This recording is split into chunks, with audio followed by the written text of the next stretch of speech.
किस तरह राजस्थान के अंदर सिर्फ इसलिए सामान नहीं भेजना गया, कांग्रेस की सरकार है, बीच में रेमडेसिविर इंजेक्शन, हमारे वेंटिलेटर जो जानबूझ के यहाँ पर नहीं भेजे थे।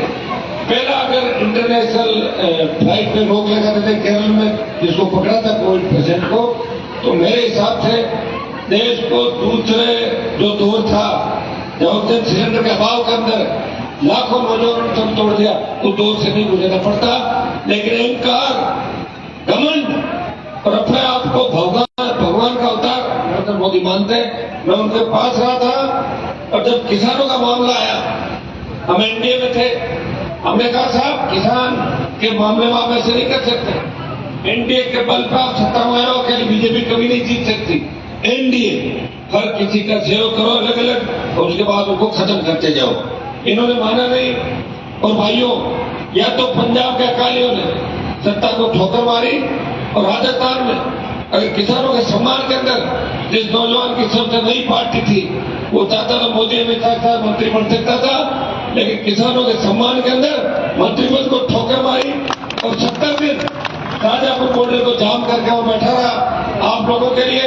और दूसरा, जब अग्निवीर योजना लेके आए, अग्निवीर योजना जिसके अंदर सिर्फ पिछले मोदी जी आए कि किसानों के तीनों मिलों के मामले में इनको नीचा देखना पड़ा, बेइज्जती हुई, उस बेइज्जती का बदला कैसे लें। तब इन्होंने कहा कि मैं किसान के बेटों को ठीक करूंगा, मैं रेजिमेंट व्यवस्था ही खत्म कर दूंगा, रेजिमेंट का बखान होना नहीं चाहिए। ये हर उस बात से चिढ़ता है जिनके अंदर मजबूती और इसको लगता है इससे बड़ा कोई देशभक्त नहीं। और यही सब कुछ भारत देश को आजाद इसलिए कराना पड़ता। इतनी गलतफहमी इस व्यक्ति के अंदर है। अग्निवीर योजना सेना के सम्मान के अंदर इस देश के अंदर झंडे के साथ किसी पार्टी ने आंदोलन किया और लोकसभा में ऑल पार्टी मीटिंग और जोधपुर में 2 लाख जवानों की रैली करके मोदी को जिताया। अरे दिल्ली की तरफ तैयार हो जाओ भाइयों। एक ललकार के अंदर जो 25% अग्निवीर लेने थे बढ़ा के 50% अग्निवीर लेने की बात करी, आधी जीत एक झटके में दिला दी। आप हमें जिता के भेज देना। नागौर से हमारे चुनाव हो गए और नागौर की जनता का मानस ठीक है, लग रहा है अलायंस के अंदर। मैंने कहा तुम्हारे बंद कर देंगे, तुम्हारी हिम्मत कर देना, ऐसे ही चलते रहेंगे हम लोग। और भाइयों, सिर्फ आपके लिए जवानी के 25 साल कुर्बान किए, मैं भी 3 में मंत्री बन सकता था। मेरा झगड़ा जिन नेताओं से नागौर के अंदर आप जानते हैं, जिनकी तूती पूरे देश प्रदेश के अंदर बोलती थी, उनको घर बिठा दिया सबको और सेवा करी। और सेवा का परिणाम है कि प्रदेश के नौजवानों का दिल जीता। और हो सकता है सीट हमारी इस बार विधानसभा चुनाव में एक आई और यही आई। अगर विधानसभा चुनाव से पहले हो जाता तो कांग्रेस आरएलपी मिलकर 135 से 140 सीट ला सकता। हमारे नौजवानों के अंदर जोश है, उन्हें नेतृत्व की आवश्यकता है। चित्तौड़ के अंदर आरएलपी का वोट कम नहीं है, चित्तौड़ के आरएलपी के वोट को नेतृत्व है। उदयलाल जी आंध्रा जैसे व्यक्ति को मिलने की आवश्यकता थी, आप मिल गए। उदयलाल जी निश्चित रहे, मुझे चाहने वाला हर वोट, तेजाजी महाराज का जयकार लगाने वाला हर वोट, भगवान देवनारायण की जेल बोलने वाला हर वोट आपकी झोली के अंदर जाएगा। आपका जो हाथ का निशान है वो बटन बच्चे दबाएंगे और 80% गांव का नौजवान पोलिंग बूथ तक वोट को लेके जाएगा। भाइयों, आर पार की लड़ाई है। मोदी और अमित शाह का घमंड चकनाचूर करना है। और यह जो प्रदेश अध्यक्ष साहब पे घूम रहा है, मैं तो जानता हूँ 5 साल साथ था, मेरी दोस्ती भी थी, मैं नहीं कहता, लेकिन जिस तरह भजन मंडली भजनलाल, सीपी जोशी, ओम बिरला, इस भजन मंडली ने राजस्थान का सत्यानाश कर दिया। और अगर ये रह गए कार्टून तो एक कार्टून और खराब कर देंगे। इसलिए इन लोगों को हराओ। अगर हमें मानते हो इनको हरा दो। इनका हारने से कोई छत्ता नहीं, देश की बदल जाएगी। लेकिन ऐसे लोग जो मुंह पे राम और बगल में छुरी, ये वो लोग हैं जो किसी के नहीं है। ये वो लोग हैं जो एहसान फरामोश लोग हैं। भजनलाल तो काम करता था पार्टी कार्यालय में खाना बनाने का, उसको बना दिया मुख्यमंत्री। जो व्यक्ति कह रहा है कि देश 1951 में आजाद हुआ, जोधपुर में भाषण दे रहा, मेरी रात फ्लाइट में नहीं उठ सकती। रात को उठती है क्या फ्लाइट के अंदर? फ्लाइट भी तो रात को उठती है। मेरी रात फ्लाइट में नहीं उठ सकती। सत काल 1951 में देश आजाद हुआ। ये 5 बार खाना खाता है दिन में, मेरी बात सुनो, 5 बार। तो थोड़ा 1 बार रोटी खाते हैं। कल इससे मुक्त करो। इसका भाई सीपी जोशी, इसको भी घर बिठाओ, मेवाड़ को बचाओ। हम तो लड़ते रहेंगे आपके लिए, लेकिन समय जाने के बाद कोई नहीं पूछता भाइयों। समय सबसे बड़ा है। जब राजस्थान के अंदर बदलाव की आंधी चल रही है, मोदी कल मीटिंग करे थे जालोर में, राम जी का नाम ही भूल गए। उनको कहा ना कि राम जी के नाम और तेरे नाम से लोग चिढ़ रहे हैं, तो बोला देखिए बूथों में जाओ, नारे लगाओ, माहौल बनाओ, नौजवान उठ जाओ। तबीयत खराब हो गई पूरी दोनों की।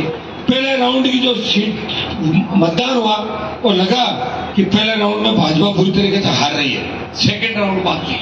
बिल्कुल बयान बदल दी, बातें बदल दी। जो अहंकार से बात करते थे वो चुप गए। और मैं देख रहा था सीपी जोशी की फोटो, किस तरह चारपाई पे खाना खा रहा था। खाता के चारपाई पे खाना तो जानता हूं भाई, इनके मन के अंदर दो तरह दोगले लोग हैं, कहेंगे कुछ करेंगे कुछ। एक व्यक्ति एक बात कहता वही करता। हमें तो उदयलाल डांगे ने भी धोखा दिया उस समय। हमारा काम तो ये रह गया कि लोगों को नेता बनाओ, उसके बाद भाग के दूसरी पार्टी में चले जाते। मेरा तो ये ट्रेनिंग स्कूल हो गई राष्ट्रीय लोक तांत्रिक पार्टी। यहाँ सारा जिसको भी अब मैं आगे से ध्यान रखूंगा, किसी को मेरे साथ पार्टी में साफे कम बनना होगा। जैसे बांधे साहब पर वो भागा, बांधे साहब पर वो भागा। अभी चित्तौड़ से नहीं भागे बच्चे, सारे सुरक्षित है चित्तौड़ में, लेकिन एमएलए मरने के बाद रुके नहीं, आदत पड़ गई। अच्छा भाग के फिर वहां खड़े होते 13वें-14वें नंबर पर। कांग्रेस बीजेपी में कौन पूछता बताओ, वो तो खुद की पार्टी होती है। और फिर वापस भाग हुआ, कहते हैं साहब वापस आएंगे हम आपकी तरफ। वापस लेता नहीं मैं, मेरी भी आदत है, मेरे पास आसानी को ले नहीं सकता। तो भाइयों, मैं तो उदयलाल जी को भी संदेश दूंगा इसके माध्यम से कि सीपी जोशी ने उदयलाल डांगी को कम परेशान थोड़ी करा। याद रखना चाहिए उनको, उनका भी एक सम्मान। क्या करेगा सीपी जोशी, एमएलए बन गए, 5 साल बाद कौन रहेगा कौन नहीं रहेगा, कोई जरूरी है क्या? तो उनको भी मैं संदेश दूंगा कि आप भी डांगी वोट, जो किसान का वोट है, वो हमारा मिलता जुलता भाई है, वो भी हमें वोट करेगा। या अफीम उत्पादन का बहुत बड़ा यहाँ का नीमच चित्तौड़गढ़ का इलाका, लेकिन सबसे ज्यादा यहाँ के किसानों को परेशान किया जाता है बिना वजह। नागौर, जोधपुर, बाड़मेर, वहां की पुलिस आती है, किसानों को उठा के ले जाती है। उदयलाल जी 29 का मुलजिम उनको बना देती, बेचारों का कोई दोष नहीं। पॉलिटिक्स का सबसे घिनौना जो करते हैं वो एनडीपीएस 29 धारा के नाम से इस चित्तौड़ में किसानों को तक परेशान किया जा रहा है। हम आपको विश्वास दिलाते हैं कि अब की बार इस 29 धारा को खत्म करने के लिए हम पूरा प्रयास करेंगे और जोरदार ढंग से पेश भी करेंगे।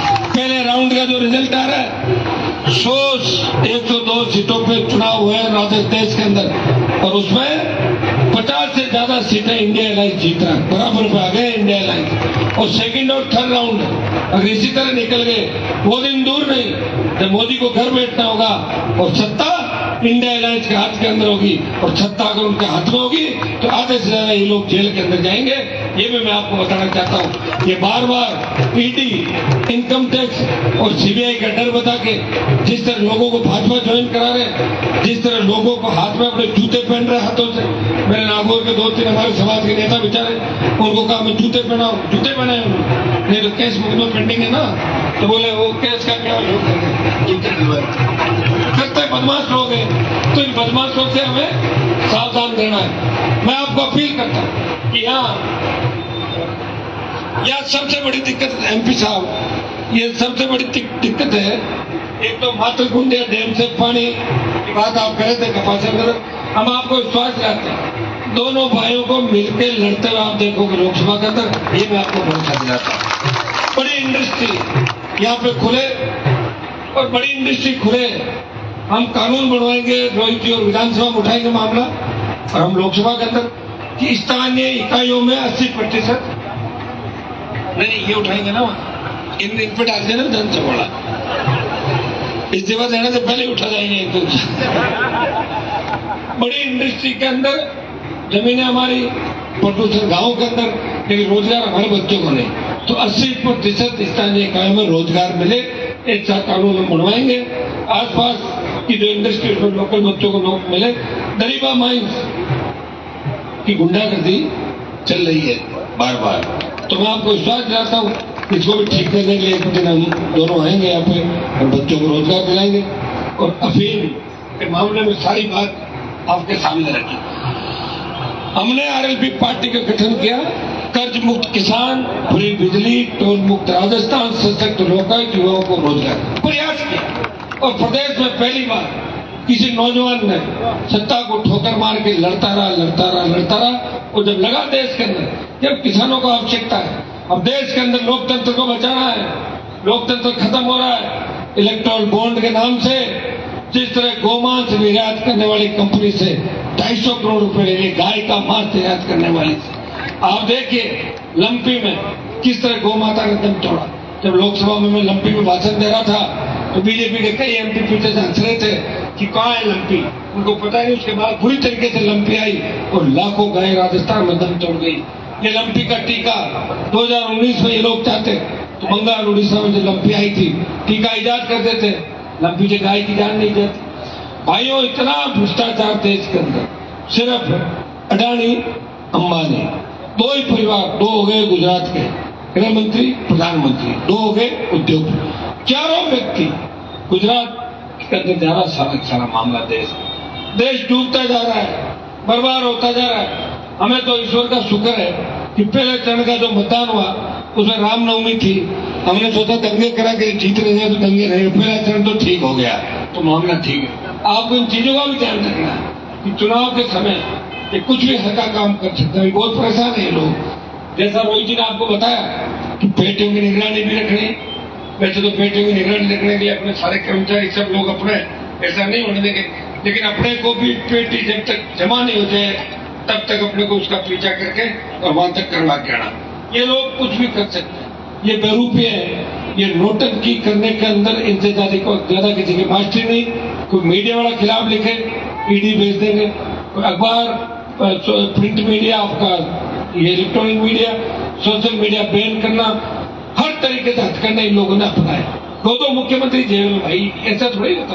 और जमानत नहीं होने दे और अपने घरों से ही कानून चलाए, चाहे जिसको हाईकोर्ट जज बनाए चाहे जिसको सुप्रीम कोर्ट जज बनाए, इनको रोकने वाला कोई भी नहीं।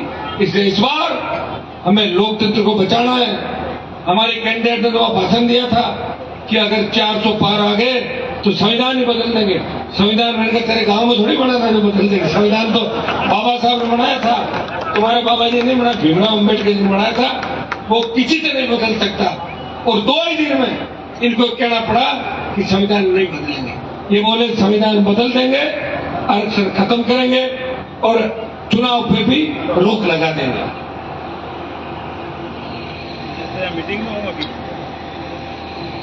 प्रदेश जिन हालातों से गुजर रहा है, देश जिन हालातों से गुजर रहा है, कोई गणितों नहीं।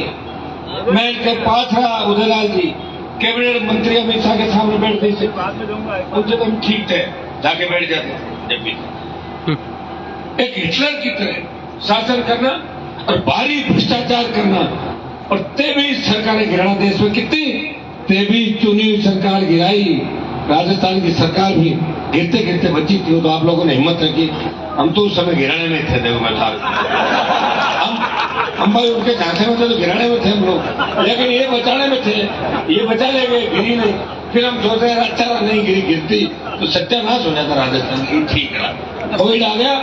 देखो मैं तो सच कहने वाला व्यक्ति हूँ, उस समय पाड़ा अलग था तो उस पाड़े के साथ था, हमारा सरकार से झगड़ा नहीं था, पाड़े मंडे में थे, उधर पाड़ा था। अब मेरा पाड़ा इधर है तो इधर कोई कमी नहीं चाहिए, गोली लग गया आगे खड़े मिलेंगे, कोई चिंता नहीं। लेकिन ये खुद कहते थे अरे हनुमान भाई हमने 23 सरकार गिराई है, हमने 24 गिराई है। और ये चीजें अपने आप को ये कहते थे कि हमने अच्छा काम किया। लोकतंत्र की हत्या करना इनकी आदत बन चुकी है। मणिपुर की हिंसा, देश के अंदर जिस तरह दलितों पर अत्याचार, जिस तरह छोटी बहन महिलाओं के साथ बलात्कार करता है देश के अंदर हुई, इनके नेताओं के जिस तरह वीडियो सीडी आई, उत्तर प्रदेश जहां जंगल राज है एनकाउंटर होता है, लेकिन जाति देख के एनकाउंटर होता है। आप उठा के लिस्ट देख लीजिए, एनकाउंटर के अंदर 2-3 जातियों को छोड़ के तमाम जातियों के एनकाउंटर उत्तर प्रदेश के अंदर हुए। और जाति के आगे छोड़ दो, वो मार दो, ये यूपी के अंदर चला। भाइयों, ये तो कोई भी इसकी चपेट में आ सकता है, इसलिए आपको याद करना है ये राजस्थान मेवाड़ की धरती वीरों की सूरवीरों की धरती है। हमें जवाब देना है कि राजस्थान कोई गोचर नहीं है। कि कोई भी आएगा चल के चला जाएगा।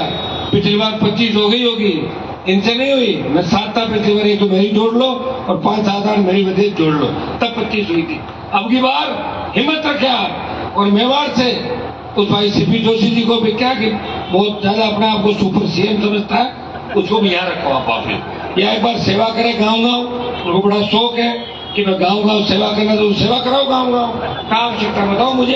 एमपी रखा ना आपने 2 बार, क्या नौकरी तक रखी बताओ मुझे। चित्तौड़ में क्या कर लिया उसने 10 साल के अंदर? चित्तौड़ में 1 रुपए का काम करा तो बता दो।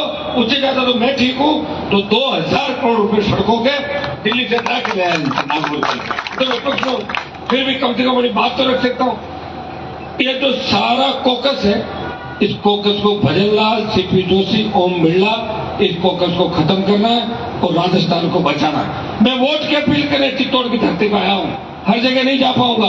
कपासन से पूरे संसदीय क्षेत्र के मेरे नौजवानों को अपील करता हूँ, किसान भाइयों को अपील करता हूँ, अगर मैंने आपके लिए अपना जीवन समर्पित किया, पूरी जवानी समर्पित की, तो उदयलाल जी आंजना को वोट देना। आप उनको दिया वोट, हनुमान बेनीवाल को दिया वोट माना जाएगा।